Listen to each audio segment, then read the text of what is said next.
오늘 은혜와 결심이라는 제목으로 하나님의 말씀 전하겠습니다. T.S. 엘리엇이라는 시인은요, 바위, 락이라는 시에서 이렇게 묻습니다. 생활 속에서 우리가 잃어버린 삶은 어디에 있는가? 혹은 생명은 어디에 있는가?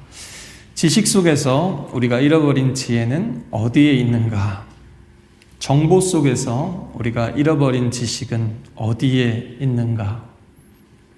꽤 오래전인데요, 이렇게 묻습니다. 이 시대에도 이 질문은 더 뼈저리게 와닿는 것 같습니다. 요즘 사람들은 어떻게 해야 할지에 대해서는 관심이 많은데 왜 살아야 되는지, 왜 해야 되는지, 인생의 목적과 기원에 대해서는 잘 모릅니다. 아니, 또 묻지도 않는 것 같습니다. 이런 시대에 마음을 정한다라는 것은요, 하나님 앞에서 방향을 다시 정하는 겁니다. 내비게이션이나 구글맵 보면 지도 찾으실 때 많죠? 저도 여기서 제 길치라서 많이 사용하는데 하다 보면은 막 이게 운전하거나 뭐 자전거 타거나 걸을 때 이게 막 돌아갈 때가 있어요. 그렇죠? 방향을 못 잡고 얘가 헤매는 거죠. 그럼 어떻게 합니까? 잠깐 멈췄다가 여기 보면 리센터 이런 버튼이 있죠. 혹은 동서남북 헷갈리면 나침반 버튼을 좀 누르면은 다시 이렇게 여기가 어딘지, 나는 누구이고 여기가 어딘지 갑자기 깨닫게 되기도 합니다. 예배라는 것이 바로 그런 것이고요. 하나님을 만난다라는 것이 바로 그런 의미입니다. 우리가 어디서 와서 어디로 가고 우리도 알지 못하는 길을 하나님이 인도하시는데 그 길을 우리가 다시 바로 잡는 것이죠. 하루에 여러분 그 스마트폰을 몇 번이나 터치하시는지 혹시 아십니까? 몇 번이나 터치하는 것 같아요, 하루에? 세본 사람 없으시죠? 머리카락 세는 것처럼 힘든 일이죠.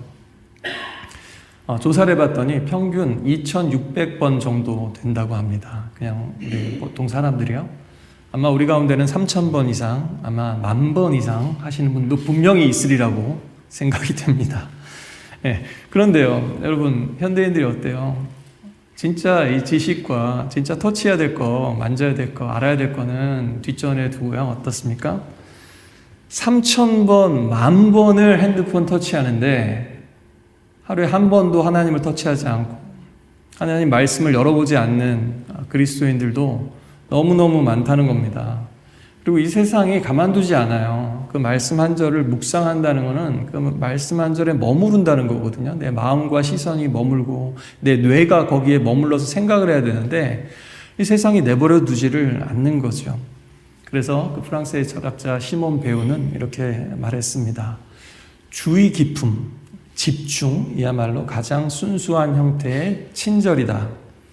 에스라가 바로 그런 사람이었습니다. 하나님 앞에서 아주 주의 깊고 집중하는 하나님 말씀에 그 주의 깊음 자체가 기도예요. 집중하는 게 믿음이에요. 여러분 하나님 사랑하십니까? 대답하셔도 됩니다. 여러분 하나님 사랑하십니까? 그럼 하나님의 말씀에 집중하고 계십니까? 주일뿐만 아니라 월화수목금토요. 하나님께 집중하고 있습니까? 하나님을 사랑합니까? 라는 질문은 곧 하나님께 집중하고 있습니까? 하나님께 주의를 기울입니까? 라는 질문이랑 똑같아요. 하나님을 사랑해서 나오셨죠. 그러면 무엇으로 고백해야 되는 줄 아십니까? 하나님께 주의를 집중하는 게 가장 하나님이 기뻐하시는 사랑 고백입니다. 아시겠죠? 예배 때 하나님께도 가정에서도요, 말만 하지 마시고 집중하고 주의를 기울이는 겁니다. 나 몰라라 하고 나만의 세계에 갇혀 있고 그러면 안 되는 거죠. 자, 오늘 말씀 첫 번째 은혜와 결심이죠. 은혜입니다. 무엇이 은혜인가? 7장 6절에 보니까 에스라가 바벨론에서 이제 올라왔는데요. 그는 여호와의 율법에, 모세에게 주신 율법에 익숙한 서기관이고 왕이 모든 것을 허락했는데 그 이유가 나와요. 이는 여호와의 손이 그 위에 있었기 때문이다 라고 얘기합니다. 그는 바벨론에서 자란 모세 율법을 연구하는 서기관이고요. 또 페르시아의 유대 지역을 맡은 행정관이기도 했습니다. 그가 어떻게 예루살렘으로 돌아가게 되었을까? 또 성전을 재건할 뿐만 아니라 그 공동체를, 하나님의 백성들을 다시 세우는 일에 헌신할 수 있었을까? 오늘 이 원문을 보면요, 우리는 번역은 다르게, 같은 단어가 다르게 번역이 됐지만 주다라는 동사가 2번 사용됐어요. 주다. 어디에 사용됐냐면요, 하나님이 모세에게 주신 율법, 그리고 왕이 에스라가 요청하는 것에 다 들어주었다에 주다가 있습니다. 하나님이 율법을 주시는 것, 이건 뭐예요? 이스라엘 공동체에 관한 일이죠. 또 왕이 에스라에게 요청을 들어준 건 뭐예요? 페르시아 세계에서 일어나는 일입니다. 그러니까 이스라엘 안에서 위치, 또 페르시아 안에서 위치, 그 두 개를 잇고 있는 것이 뭐냐면 여호와의 손이에요. 여호와의 손이 교회 안에만 있는 게 아니라는 겁니다. 우리의 교회와 세상 속의 삶을 연결해주고 두루 덮고 계신 것이 바로 우리 여호와의 손이라는 거예요. 하나님의 손이라는 겁니다. 9절에 보니까 다시 한번 있어요. 9절에도 보면요, 똑같이 하나님의 은혜의 손길이 그 위에 있었기 때문이다 라고 얘기합니다. 그 페르시아 제국의 정치적인 어떤 그 정책이나 관용 이런 것보다 더 깊은 원인을 말씀하고 있는 거예요. 이 모든 일의 배후에는 무엇이 있었냐면 하나님의 선한 손길이 있었다라는 겁니다. 사람 눈에 보면요, 인재를 발탁한 거예요. 등용한 겁니다. 유대인 중에 똑똑한 사람 세워가지고 유대인 이렇게 다스리도록 관리하도록 한 거죠. 그런데 성경은 뭐라고 말씀하냐면요, 하나님이 에스라를 준비하셨다라는 겁니다. 하나님의 손길이요. 우리 인생에도 이런 왕의 허락과 같은 순간이 있습니다. 그렇죠? 우리 지난주도 꿈쩍하지 않을 거 생각하고 기도하라고 그러셨는데 한 주만 해도 또 기쁜 보고가 있었습니다. 여러분, 그렇게 하나님이 응답하셔요. 이렇게 정말 닫히고 안 열릴 것 같은 것이 갑자기 열리기도 하고요. 또 예상치 못한 도움과 기회가 찾아올 때가 있습니다. 그런데 세상 사람들은 어떻게 해요? 운이 좋았네 하고 넘어갈 수 있지만 우리는 믿음으로 이것을 바라볼 수 있어야 되고요. 고백할 수 있어야 됩니다. 한번 따라해 보실까요? 하나님의 손이 내 위에 있었습니다. 하나님의 손이 왕의 손 위에 있었습니다. 네, 왕의 손뿐만 아니라 여러분의 교수님, 직장 상사, 또 여러분 말썽 막아놓고 못하게 하는 행정 문서 처리하는 사람 누가 됐든지 이렇게 할 수 있다는 겁니다. 그때마다 하나님의 은혜의 손길, 보이지 않는 손을 볼 수 있는, 기억할 수 있는 게 필요하다는 거죠. 그뿐만 아니라 무엇이 은혜이냐면요, 1400km 정도 되는 그 바벨론에서 그 예루살렘까지 1400km 정도 된다고 그래요. 게다가 그때가 보니까 4개월 걸렸는데 제일 더운 시즌이었어요. 또 거기 보면 강도 때들도 많이 오고요. 1차 기한 때보다 숫자가 그렇게 많지 않았습니다. 근데 그들이 이 폭염을 뚫고 예루살렘에 무사히 도착했는데 그것은 하나님의 은혜였다. 그리고 마치 출애굽 때 첫 달에 출발한 것처럼 새로운 출애굽처럼 하나님의 그 인도와 구원의 손길이 있었다라고 고백하고 있는 겁니다. 이 하나님의 선한 손이 함께 하셨다, 그 위에 있었다라는 것은요, 에스라 느헤미야서에 보면 마치 그 노래 후렴구 같아요. 코러스 같아요. 계속 반복됩니다. 하나님의 손이 함께 하셨기 때문에, 하나님의 손이 그 위에 있었기 때문에. 그렇죠? 하나님의 선한 손은 그렇다고 해서 여러분 만사형통 모든 게 술술 풀린다 그런 뜻은 아닙니다. 때로는 우회하고 돌아가게 돼요. 막히고 멈추고 이런 일들이, 성경을 읽어보십시오. 하나님이 인도하셔도 그런 일이 늘 비일비재합니다. 그러나 뭐예요? 그 가운데서도 보이지 않지만 이스라엘 백성들을 놓지 않고 있는 손, 그 손이 바로 우리도 붙들고 계시다라는 겁니다. 우리 인생을 지탱하는 그 손길이라는 거죠. 2025년 한국인이 바라본 사회의 문제라고요, CBS와 트리플라잇이라는 그 단체에서 함께 조사를 했습니다. 근데요, 되게 슬픈 조사예요.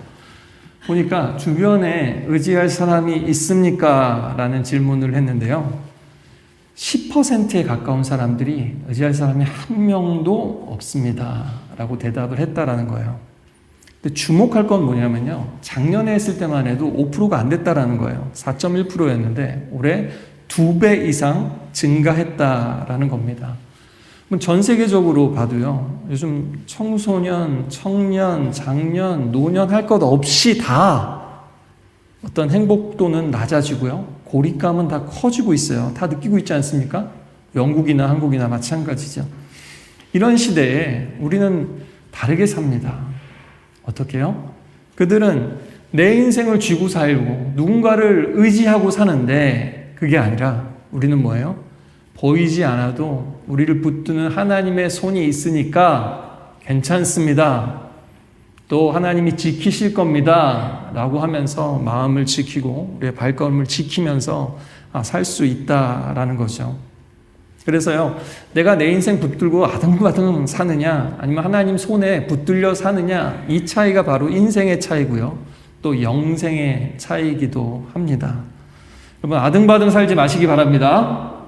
시편에 있는 그 말씀처럼 어린아이가 젖 먹고 나서 엄마 품에서 기쁘게 하고 자는 것처럼 믿음 있는 사람은 그렇게 하는 거예요. 염려 근심 있다가도 어떡하지 밤새 여러분 뒤치닥 해봐야 답이 없어요.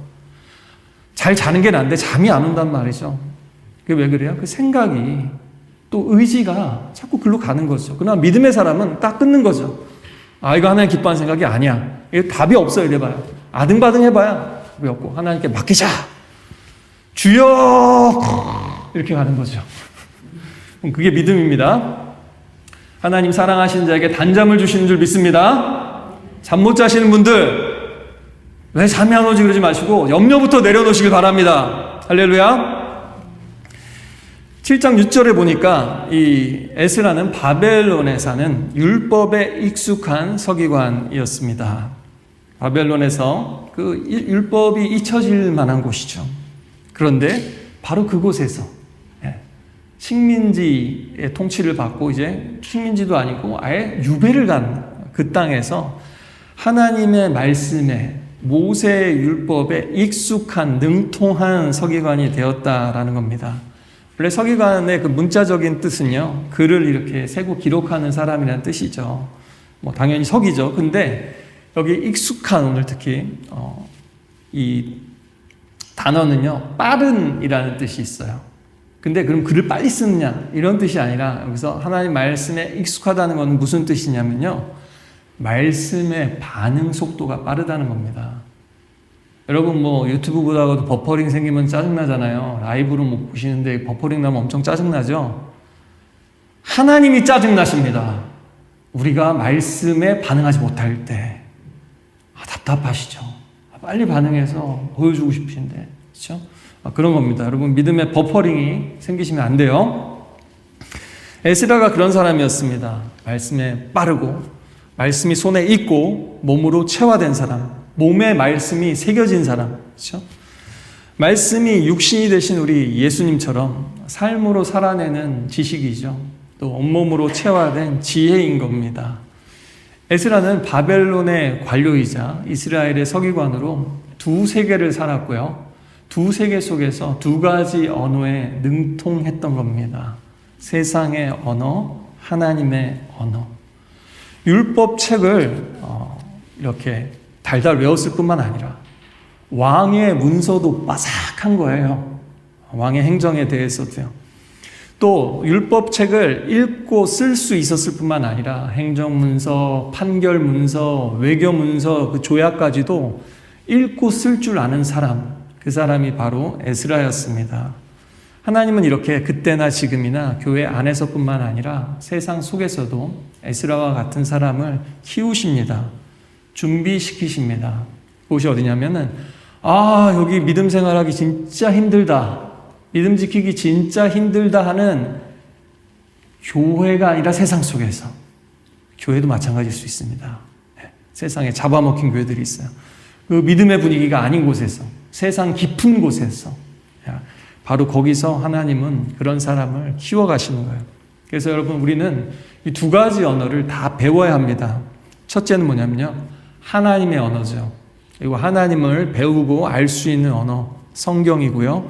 성경의 지식일 뿐만 아니라 진짜 하나님을 아는 게 중요해요. 하나님 이런 분이시구나, 이렇게 인도하시는구나, 내가 이걸 하기를 원하시는구나, 이거를 이제 배우는 게, 그게 하나님의 언어를 아는 거고요. 그뿐만 아니라 믿음은 좋은데 세상에 관심이 없고 사람에 관심이 없고 그냥 교회가 제일 좋아. 난 교회가 제일 좋아. 교회 안에서만 살 거야. 이런 분들도 간혹 있어요. 예, 근데 그것도 건강하지 않다는 겁니다.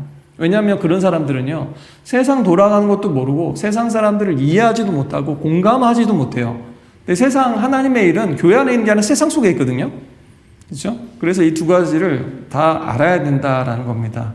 오히려 그 세상 속에 들어가서 하나님의 뜻을 해석해주고 통역해줄 수 있는 사람이 되어야 한다라는 겁니다.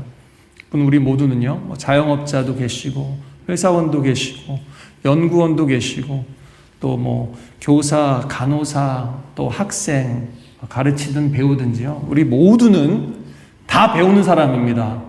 모든 예수 믿는 사람은 다 배우는 사람이에요. 예수님의 제자고 학생입니다. 그렇죠? 배워야 된다는 거예요. 그리고 그 배우는 장소는 어디예요? 먼저 교회에서 배울 뿐만 아니라 에스라가 모세 율법에 능통했을 뿐만 아니라 페르시아의 문서에도 능통한 것처럼 우리는 교회 안에서 성경을 배울 뿐만 아니라 여러분의 그 일터 속에서 또 공부하는 그 과정 속에서 디컷의 사무실에서 헤딩턴의 랩에서 보들리안 라이브러리에서 여러분 어디가 됐든지 비스터 빌리지가 됐든지 글러스터 그린이 됐든지 우리의 가정이 됐든지 바로 그곳에서 우리는 하나님께 배우고 하나님을 경험하고 또 하나님의 일을 감당해야 된다라는 겁니다. 여러분 연구에 탁월하신 분들 많죠. 아주 일 열심히 하시고 그렇죠? 꼼꼼하게 일하시고 또 연구하시고 할 때 여기 아주 탁월하신 분들 많으시죠? 성경 공부도 그렇게 하시라고요. 성경 공부도 제발. 그래야 하나님을 제대로 합니다. 논문 여기 쓰신 분들 많으시죠? 아티클. 묵상은 근데 왜 5줄도 못 쓰냐고요. 논문은 막 몇만 자 쓰는데 하나님에 대해서 써보시오. 한 페이지도 3페이지도. 하나님의 주신 은혜에 대해서 써보시오 하는데 3페이지도 못 쓰시는 분들 많습니다. 여러분 그게 하나님을 믿고 만나고 전능하신 하나님 만나고 내가 죽을 사람인데 예수께서 살려주셨습니다 라고 고백하는 사람이 그렇게 주의 깊지 않고 할 얘기가 없고 경험이 없다라는 게 말이 됩니까? 아닙니다. 그럼 이제부터라도 배우고 경험을 하라는 거죠. 또 우리 가운데도 막 강의 프리젠테이션 탁월하신 분들 많으시죠? 복음은 근데 왜 탁월하게 못 전하냐고요, 복음은. 나도 목사님께 물어봐야 돼. 막히고 막 복음 전하려고 그랬다가 막 말리고 막, 가족들한테 막 일터에 복음 전하려고 그랬다가 내가 오히려 말리고. 이거 맞아요, 진짜 이게 막 이러고 말리는 게 아니라 복음을 전해야죠. 그쵸? 또 막 고객, 막 설득하고 비즈니스 할 때 또 행정 꼬이고 막 안 되면은 막 설득하고 어떻게 하면은 저 이메일을 잘 써서 저를 감동시킬 것인가. 막 하지만 하나님 앞에서 여러분 그렇게 해왔습니까? 여기 시티 카운셀에 어필 레터 쓰는 만큼 하나님께 그 정성 들여가지고 해보셨어요? 그렇게 해야 된다는 겁니다. 또 교회에서 섬길 뿐만 아니라 세상 속에서 섬김의 리더십을 발휘해라라는 겁니다. 그것이 바로 하나님의 말씀을 살아내는 사람이 될 수 있다라는 겁니다.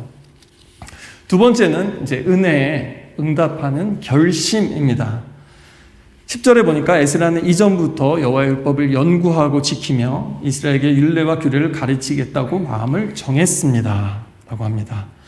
히브리 원문에 보면요, 이게 한글 번역에는 없는데 접속사가 하나 거기 있어요. 뭐냐면 왜냐하면 이라는 접속사가 있는데 이건 뭐냐면 앞에 나온 이유에 대한 어떤 신학적인 설명이나 근거를 제시할 때 쓰이는 겁니다. 쉽게 얘기하면 하나님의 손이 에스라에게 있었던 이유는 에스라가 마음을 정했기 때문입니다. 말씀 연구하고 살아내고 가르치기로 마음을 정했기 때문입니다 라는 이야기예요. 결국 무엇이냐면요, 오늘 본문이야말로 하나님의 은혜와 에스라의 결심이 너무나 이렇게 맞물려 있다, 이게 톱니바퀴 엮이듯이 맞물려 있다라는 것을 보여주는 말씀입니다. 다니엘도 잘 아시죠? 왕의 진미, 그 맛있는 음식을 거절했습니다. 뜻을 정해서 거절했다. 마음을 정했다, 고정했다라는 겁니다. 그 결심 하나가 바벨론 제국을, 바벨론의 그 왕을 움직이잖아요. 그렇죠? 또 마음을 우리가 자꾸 정하지 않으면 있습니다. 에스라도 바벨론에서 여러분 안정되고 편안하게 살 수 있었습니다. 그 정도면요. 탕평책을 썼다 그랬잖아요. 그러나 에스라는 하나님 말씀에 인생을 걸었다는 겁니다. 하나님께 인생을 걸었다라는 겁니다. 여러분, 우리가 어떻게 구원받았습니까? 예수님의 그 십자가 은혜로 구원받았습니다. 할렐루야. 맞죠? 근데 그럼 예수님이 십자가에 어떻게 돌아가셨습니까? 하나님께서 예수님을 억지로 이렇게 끌어다가 십자가에 달리게 하셨습니까? 하나님이 이끄신 게 있지만 중요한 말씀이 있어요. 누가복음 9장 51절입니다. 예수님께서 승천하실 때가 가까이 오자 예루살렘으로 가실 것을 굳게 결심하셨습니다. 꼭 해야 되겠다라고 결심하셨다라는 거예요. 그냥 하나님의 뜻이니까 하는 게 아니라 예수님도 아버지의 뜻, 하나님의 뜻을 너무 잘 이해하시고 공감하시고 그래 이것밖에는 답이 없지 내가 해야지 라고 하면서 결심하고 응답하셨다라는 겁니다. 또 예수님도 근데 또 결심했지만 또 유혹이 오고 시험 예수님도 그랬어요. 예수님도 그럼 어떻게 하셨는지 아십니까? 또 다시 마음을 고정하신 거예요. 겟세마네에서 어떻게 하셨어요? 기도하시면서 이 잔을 좀 피하게 해달라고 솔직하게 기도하셨지만 다시 아버지 뜻대로 하옵소서라고 다시 마음을 하나님 뜻에 집중하신 거죠. 고정하신 거죠. 여러분, 우리가 구원받은 것은요, 다른 말로 하면 하나님의 은혜고요. 또 다른 측면에서 보면요, 예수님의 결심입니다. 그리고 지금 하나님의 역사도 동일하다는 거예요. 하나님은 은혜라고 해서 은혜로만 다 되는 게 아니라 거기에 반응하고 결심하는 사람들을 통해서 지금도 놀라운 구원을 이루어 가신다라는 겁니다. 여러분 가운데 혹시 저도 하나님을 좀 만나고 싶습니다. 진하게 경험하고 싶습니다. 라는 마음을 가지신 분들이 계십니까? 그런데 혹시 교회에는 많이 오래 출석하셨는데도 막상 그런 느낌은 오지 않는 분이 계십니까? 그런 분들은 오늘 꼭 기억하십시오. 그런 분들은요, 은혜가 없어서가 아니라 결심하지 않아서 그런 경우가 상당히 많습니다. 제 인생에서도 돌아보면요, 언제 하나님을 제대로 경험했나 보면요, 은혜가 먼저 있었어요. 은혜를 받으니까 나도 하나님 말씀대로 진짜 해볼까?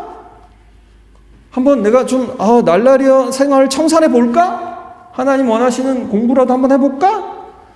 해보겠습니다. 하나님 지혜를 주세요. 또 공부하기 전에 성경을 먼저 한번 읽어볼까? 또 수련회 거기 가면 숙소도 불편하고 거기 가서 뭐해 재미도 없는데 놀러 가지 수련회 안 가요. 너무 싫어했어요. 근데 한번 가볼까? 갑자기 땡기는 마음이 생겨. 그게 은혜예요.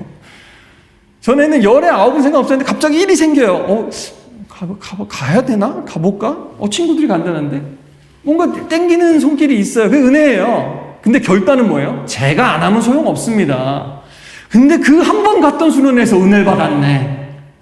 인생이 달라지는 거예요. 그렇게 하나님을 경험한 여기 저만이 아니에요. 여기 계신 분들 다 하나님 만났다 하면 다 그런 거 아닙니까? 그렇죠? 은혜만 있었던 게 아니잖아요. 여러분이 통 큰 결단 한번 하신 거잖아요. 하나님 앞에서 안 해본 거 해보신 거잖아요. 그렇죠?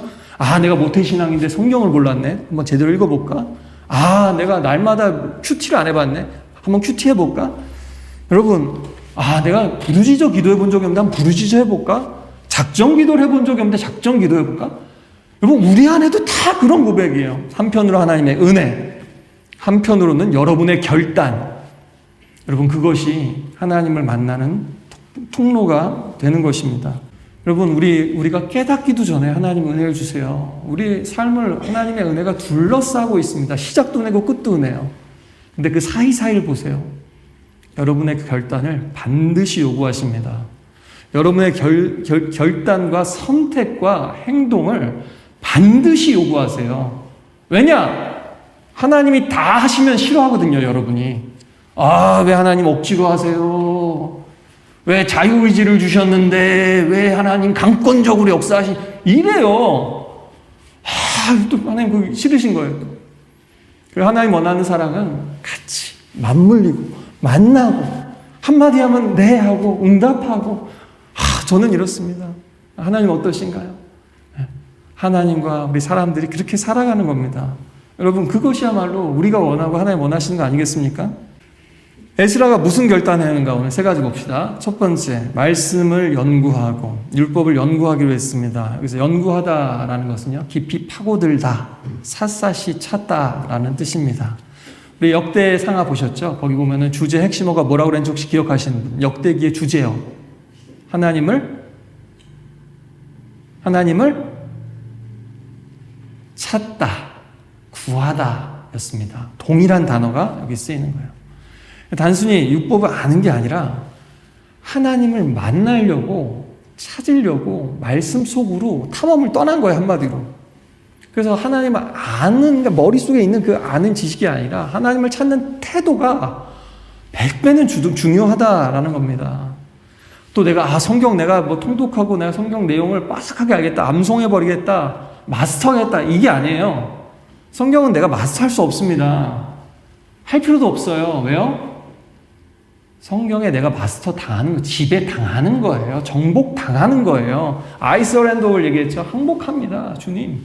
이게 성경을 잘 읽는 겁니다. 그렇죠? 말씀을 연구한다는 건 저도 치열하게 고민하면서 연구하고, 제가 여러분 설교 준비할 때도 원문 다 찾아봅니다. 그리스, 헬라어 다, 히브리, 헬라어 가급적이면 다 찾아보려 해요. 치밀하게 해요. 그런데 더 중요한 게 뭡니까? 그렇게 해부하듯이 연구하지만 더 중요한 건 뭐예요?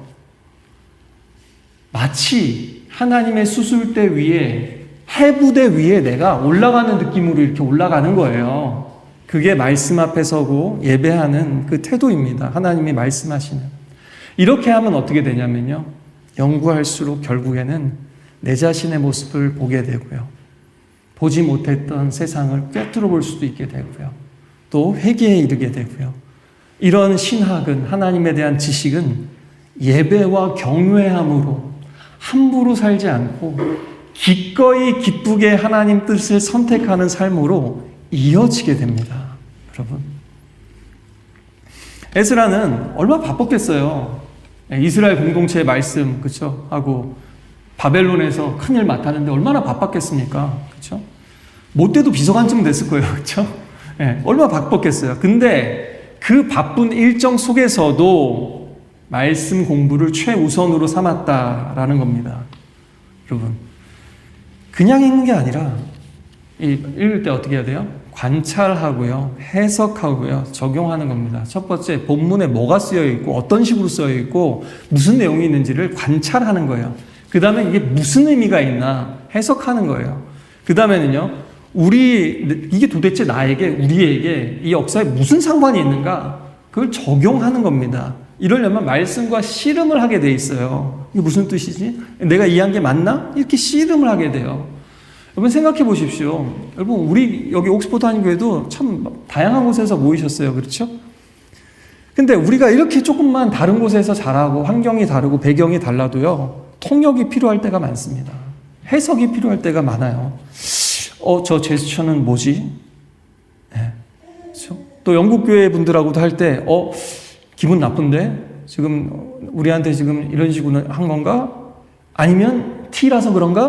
뭐 이런 어떤 해석이 필요하단 말이에요. 이해가 필요하단 말이죠. 언어만 다르고 조금 한국 사람, 우리끼리도 그러잖아요. 우리끼리도. 저 의도가 뭐지?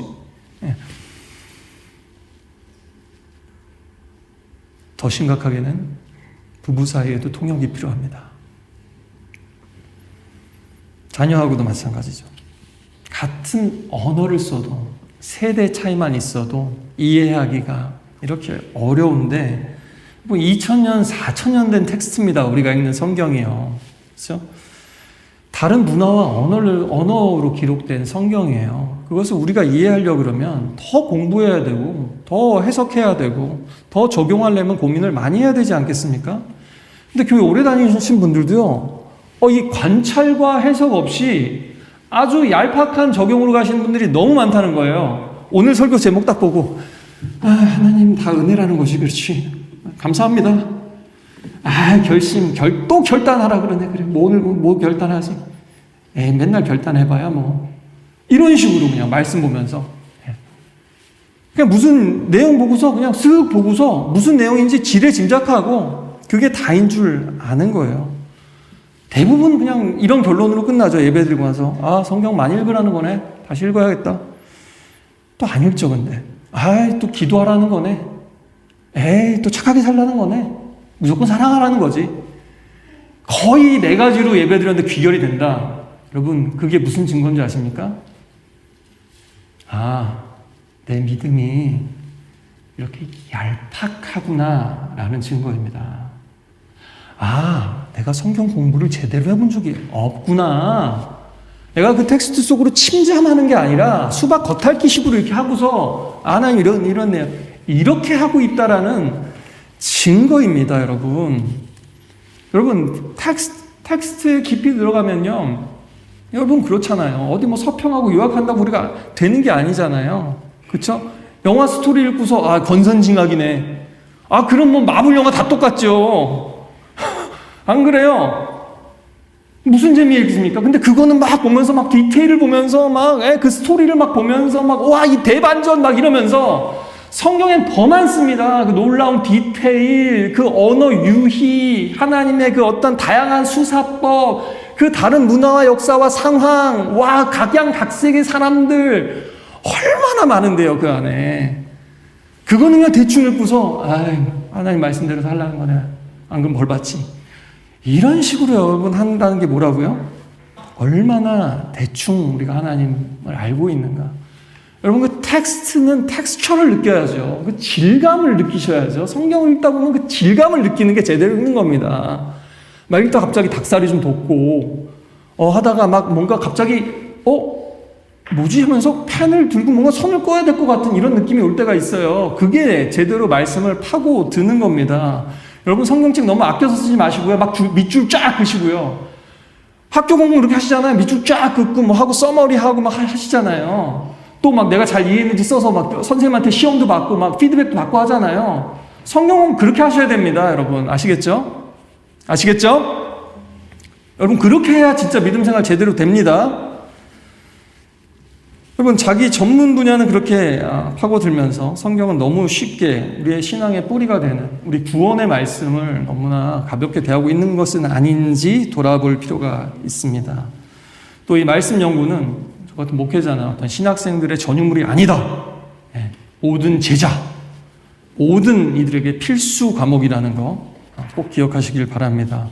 그래서 조금은 이 분주한 세상 속에서 하나님 앞에서 예배 앞에서 말씀 앞에서 기도할 때는 조금은 느리게 가셔야 돼요.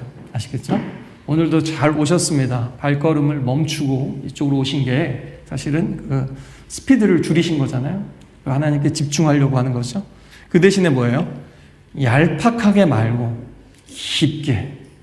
깊이 새겨진 은혜가 지워지지 않습니다. 그죠? 대충 수박 겉핥기로 받은 은혜, 깨달은 말씀은요, 결국에는 잊혀지게 돼 있어요. 자, 2번째입니다. 그 다음에는 연구할 뿐만 아니라 행하여, 에스라는 결심했어요. 말씀을 행해야 되겠다. 그는 율법을 연구하는 서기관이면서 또한 제사장이라고 그랬죠. 그는 알았던 거예요. 말씀 앞에 내가 제물이 돼야 되는구나. 그게 제사장이었어요. 그런데 우리의 현실은 이게 어렵습니다. 파스칼이 팡세에서 얘기했습니다. 사람은 진리를 사랑하지만 진리로 인해 변화되기는 두려워한다. 저도 돌아보면 그랬던 것 같아요. 한편으로 은혜를 받고 싶어요. 근데 은혜 받으면 내가 하고 싶은 걸 못할 것 같아. 그래서 적당히 은혜를 보류해 두는 그런 경험들이 있으실 겁니다.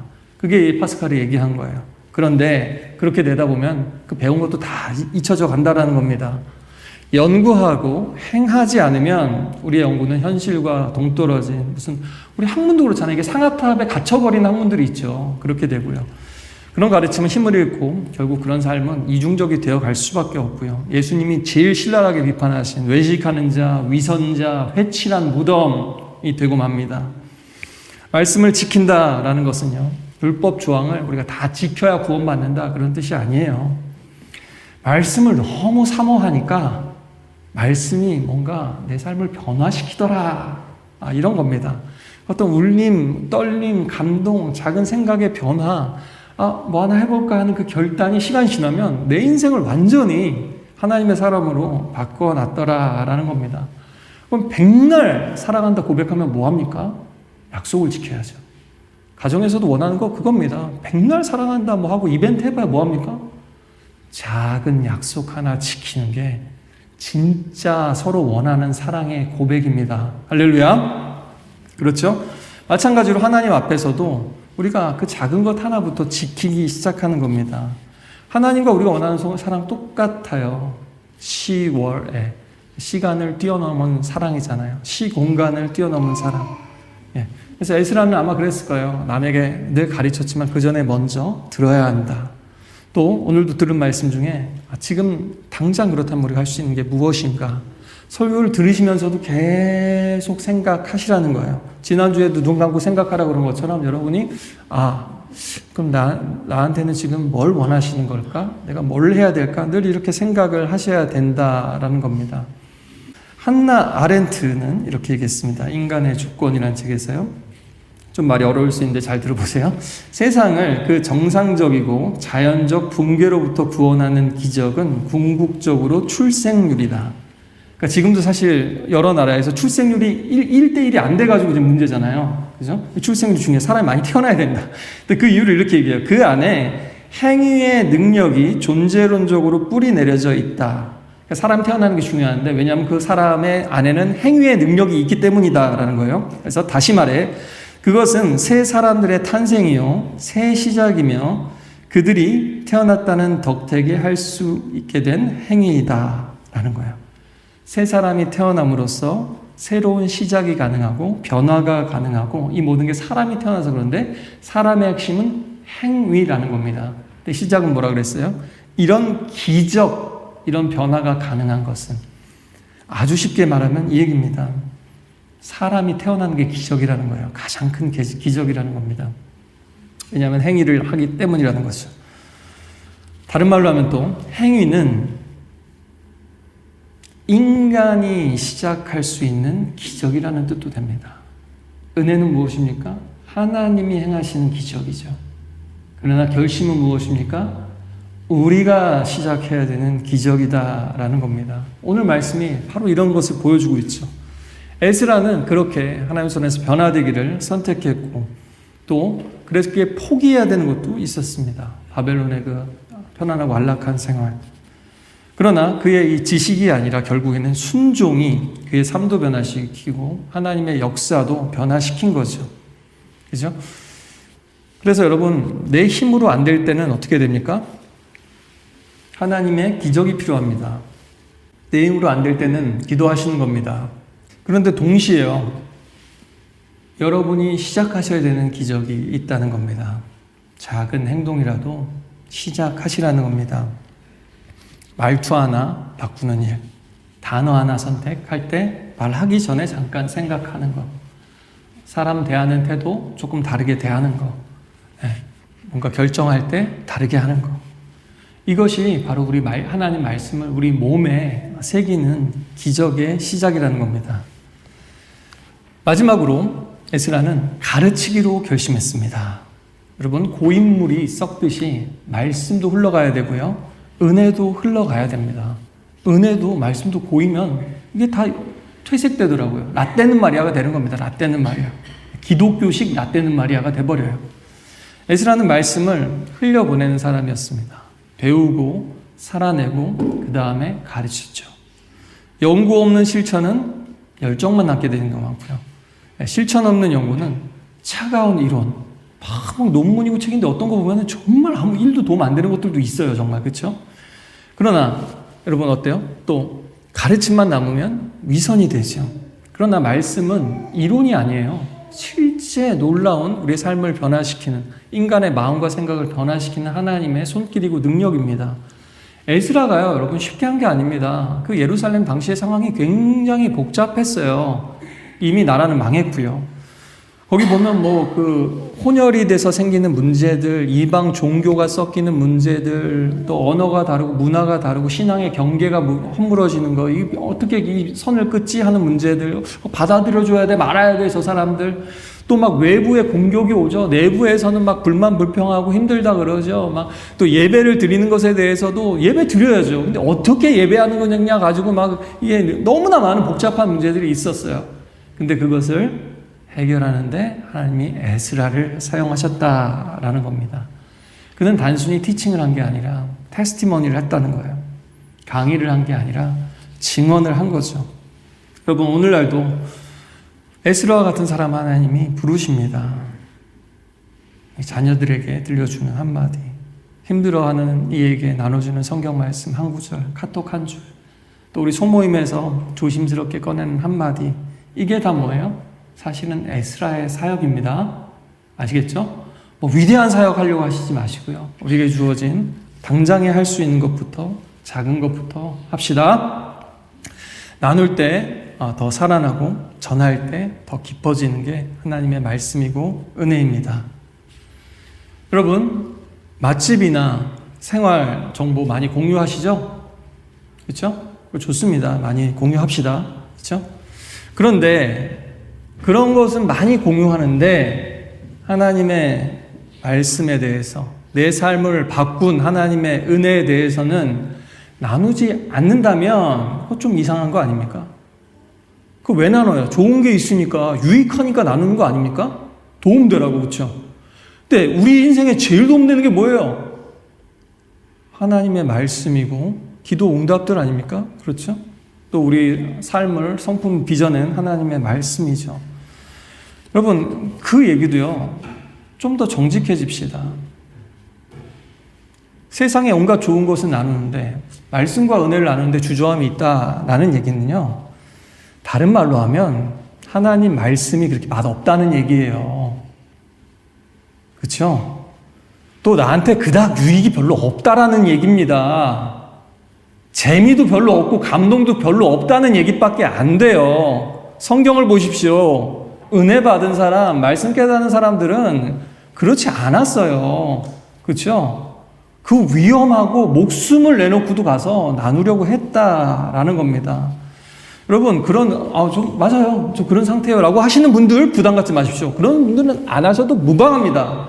그런 분들이 이렇게 프레셔 주는 게 절대 아니에요. 저는 아직 믿음이 없습니다. 하나님 잘 모르겠습니다. 하는 분들 절대 부담 갖지 마시고 그냥 오세요. 편하게.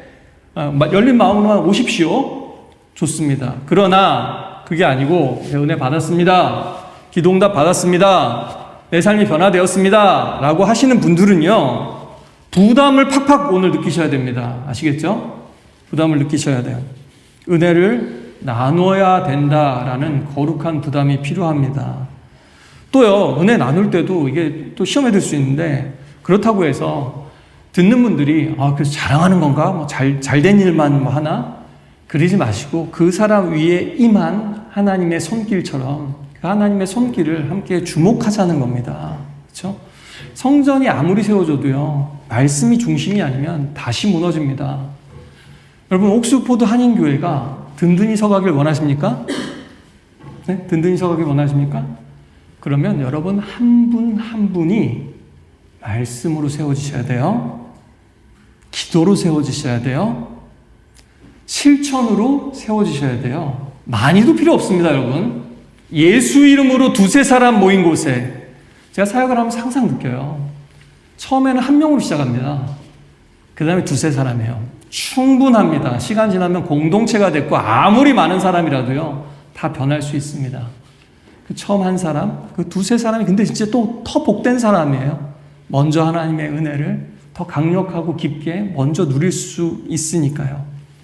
여러분이 바로 그런 사람, 에스라와 같은 사람, 옥스포드 한인교회의 작은 에스라가 되시기를 축복합니다. 말씀을 맺겠습니다. 에스라도 아마 두려웠을 거예요. 언제 왕에게 말을 꺼내야 되지? 어떤 말로 설득해야 되지? 어떤 위험이 기다리고 있을까? 그럼에도 그는 하나님이 다 하시겠지 하면서 손 놓고 있지 않았고요. 또 제 힘으로 해보겠다고 막 사방팔방 뛰어다니고 조급하게 앞서지도 않았습니다. 사도 바울의 말처럼 골로새서 1장 29절에 보면요, 이를 위하여 나도 수고하되 그의 능력이 내 속에서 능력으로 역사하심을 따라 수고하노라. 자기도 수고했다는 거예요. 근데 내 안에서 역사하심을 따라 은혜가 먼저고 자기가 결심하고 계속 이렇게 반복했다는 겁니다. 여러분, 하나님이 문을 여셔야 됩니다. 은혜입니다. 여러분, 우리가 들어가야 됩니다. 결심입니다. 여러분, 푸른 초장과 쉴만한 물가로 인도하셨잖아요. 사실 여기 계신 분들은요, 지금 어떤 분들이냐면 이미 푸른 초장과 쉴만한 물가로 인도하셔서 여기 계신 거예요. 예배라는 게. 그러면 어떻게 되냐? 여러분이 풀을 뜯어 드셔야 돼요. 풀을 막 뜯어 드셔야 되고, 또 물을 다 마음껏 맑은 물을 드셔야 돼요.